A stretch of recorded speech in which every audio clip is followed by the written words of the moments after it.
falar um pouquinho hoje sobre o nosso processo de continuidade? Bom, gente, o tema de hoje ele vai bem fundo em quem nós somos, né? Em como nós agimos e como nós queremos continuar. Esse continuar a gente vai entender um pouquinho melhor conforme a gente for entendendo cada palavrinha que eu for trazendo um pouquinho aqui para vocês, né? Vamos começar então com a palavra da filosofia chamada physis, tá? Com P, tá? Physis. O que é essa tal physis, né? Os filósofos antigos colocavam essa palavra physis como a origem de todas as coisas. E cada filósofo antigo tinha uma maneira de entender essa physis, né? Como Heráclito, por exemplo, acreditava que que tudo tinha origem do fogo, dentro do logos. Para Anaximandro, ele dizia que nós viemos da água, né? Mas cada filósofo tinha uma maneira de entender de onde nós viemos, o que é esta tal physis, de qual é a origem das coisas, de onde tudo veio, né? De onde tudo nasceu. A physis, então, ela foi compreendida com o passar dos anos por diversos filósofos, não apenas os antigos, sendo colocado a physis dentro dos princípios tanto filosóficos quanto religiosos, quanto culturais. Então, o princípio da physis ela foi se alterando com o passar dos anos em seu significado total. Mas o seu significado original de physis, que é a origem de todas as coisas, ele sempre se manteve preservado, que é como se fosse a natureza, né? A origem, a força da natureza, digamos assim. Onde tudo nasce, como tudo acontece. A physis, então, cada filósofo tem a sua maneira de entender de onde tudo veio. Mas a partir do momento em que a gente entende, ou mesmo que a gente, pelo menos ao menos a gente perceba as questões da physis, para os filósofos antigos a gente teria que manter a nossa prática, né? E agora, a nossa prática para os filósofos não era apenas essa prática de a gente compreender algo e praticar algo, né? Colocar aquilo em ação, né? Essa prática antiga, né? Os filósofos não chamavam de prática, eles davam outro nome para isso. O nome era praxis. Praxis parece muito com prática, mas não é a mesma coisa. O que é então a praxis filosófica? A praxis filosófica tem a ver com como nós praticamos? Sim, tem a ver com como nós praticamos. Mas não apenas em seu sentido mais estrito, em seu sentido mais prático, mas também no seu sentido existencial. Como assim existencial, professor? Bom, é só você imaginar que você realizou uma conta matemática, por exemplo. Mas essa conta matemática você fez ela apenas no papel. Você compreendeu a fórmula e você praticou. E você construiu essa conta matemática e a realizou. E a concluiu. Agora, o que seria a superação dessa prática na realização da praxis em relação a esse cálculo matemático? Seria você compreender isso e praticar isso, porém não apenas dessa maneira tão objetiva, mas também entendendo que aquilo faz parte de quem você é, como, por exemplo, fazer uma conta matemática para a realização da construção de uma ponte, vamos supor, ou para a realização de algo relacionado aos aspectos da astronomia, por exemplo. Então, entender que a sua prática ela vai muito além daquele objetivo simplório, isso é a praxis. E entender que, por exemplo, ao construir uma ponte, ao realizar a sua prática e construir a ponte, no processo da realização, ou seja, no processo da prática, ter com você que milhões de pessoas até vão passar por aquela ponte. Milhões de pessoas vão se aproveitar da sua prática e aquilo será uma benesse pública. Então a praxis, ela tem muito a ver com benesses públicas. Benesses, então, assim, já que é uma benesse pública, é uma benesse política também. Então, essa praxis tem a ver com o que nós fazemos, aquilo que nós fazemos é apenas relacionado, vamos supor, em relação aos trabalhos, né, em relação às nossas profissões.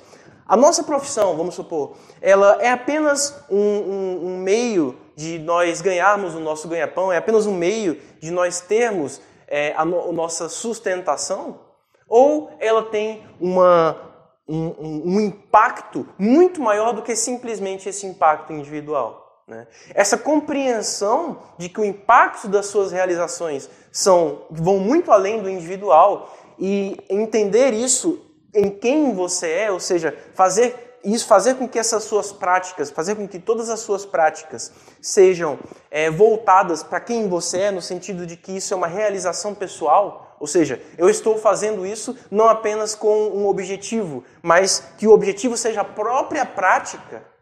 A prática em si é o objetivo, e não a conclusão da prática. A conclusão da prática é apenas um detalhe, mas o processo da prática, entendendo que o objetivo é o próprio processo e entendendo que aquele processo é uma benesse pública, isso é a praxis filosófica. Agora, como é que seria essa praxis filosófica num sentido maior, num sentido mais amplo, num sentido em que isso poderia até, quem sabe, transcender as questões da carne? Como assim transcender as questões da carne, professor? Bom, tudo aquilo que você pratica, tudo aquilo que você faz, todas as nossas realizações de vida tem um foco, tem um objetivo ali para as nossas realizações que até nos transcendem, né? E para isso, os filósofos antigos chamavam de poieses. O que é a poiesis? A poiesis é essa realização de eternização. Como assim realização de eternização? É um processo de eternizar as minhas praxis, né? Que é esse processo que eu estava explicando agora há pouco sobre a praxis. E como assim eternizar as minhas praxis? Isso essa compreensão é muito individual, é muito subjetiva. Por quê? Porque a compreensão dessa praxis de uma maneira eterna pode ser realizada individualmente, ou com um filho. Eu sonho em um dia ter um filho, né? E esse filho vai levar a minha linhagem para frente, né? Então a realização dessa poiesis de eternizar você através de um filho para os filósofos antigos era esse processo de eternização nos filhos. Porém, não existe apenas isso para os filósofos antigos. Existem outros processos de eternização que transcendem a própria carne. Como, por exemplo, os próprios filósofos antigos que aqui eu estou dizendo, que aqui eu estou citando, né? Os filósofos antigos, eles são eternizados, porém, nenhum de vocês sabem, ou pelo menos creio que não, eu mesmo não sei, quem são os filhos desses filósofos, porque é irrelevante. O processo de eternização deles foi através do conhecimento.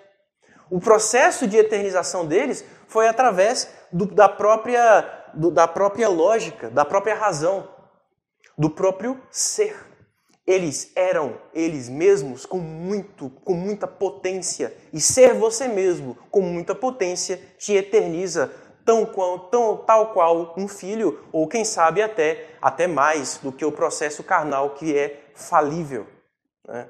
Já a ideia, ela não é falível. A ideia, ela é perene. E por isso eu aqui estou citando essas ideias perenes e eternizadas dos filósofos antigos. Então, a poiesis para os filósofos antigos estava dentro dos seus processos intelectivos, dentro dos seus processos intelectuais. Eles se eternizaram, porém não através da carne, mas através da ideia.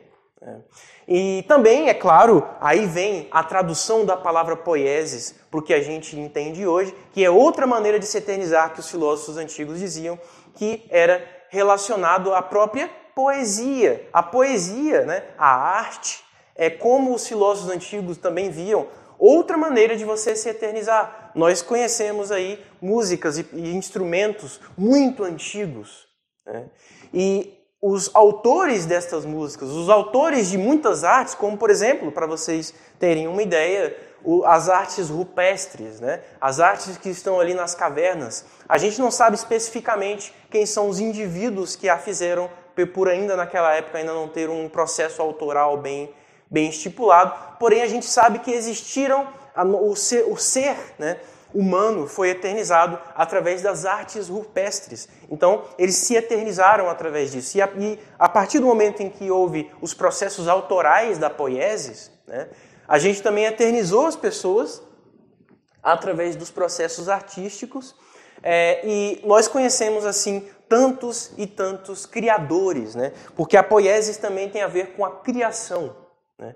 É a criação de algo, é o seu estabelecimento através da sua eternização, seja através da carne, como no caso dos filhos, seja através das ideias, como no caso das filosofias ou das questões políticas, por exemplo, ou seja, através da arte, como, por exemplo, as artes gregas, né? Aqueles monumentos gregos que até hoje estão lá intactos, né? Ou em alguns casos estão ali, pelo menos, de uma maneira que nós podemos conceber a sua origem, como ela foi feita, né? A sua origem, né?